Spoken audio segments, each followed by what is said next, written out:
en 1974, en France. On a noyé des bébés par centaines, attachés nus à leur mère, dans la Loire, et c'était la République qui leur donnait. Nantes, hiver 1973. Le représentant Jean-Baptiste Carrière organise ce qu'il appelle les déportations verticales, en réalité des barques pleines d'hommes, de femmes, de prêtres, de religieuses, même d'enfants. On les attache deux par deux, parfois un prêtre avec une nonne, parfois un adulte avec un enfant, et on les coule, on estime 4000 noyés. En quelques mois, les marins réquisitionnés racontent qu'ils entendirent les cris sous l'eau. À Angers, ce n'est pas mieux. Plus de 2000 personnes fusillées en quelques semaines. Dans les campagnes, les colonnes infernales, les soldats ont l'ordre de tuer tout ce qui vit.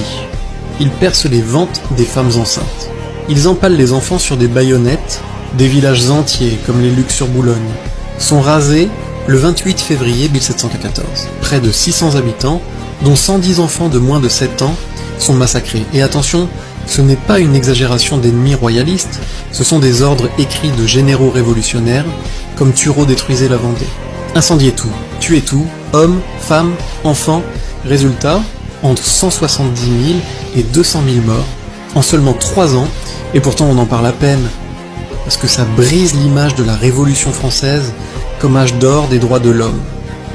Alors maintenant tu sais, la République a massacré son propre peuple. Tu ne peux pas scroller comme si de rien n'était. Partage cette vérité qu'on arrête enfin de l'enterrer.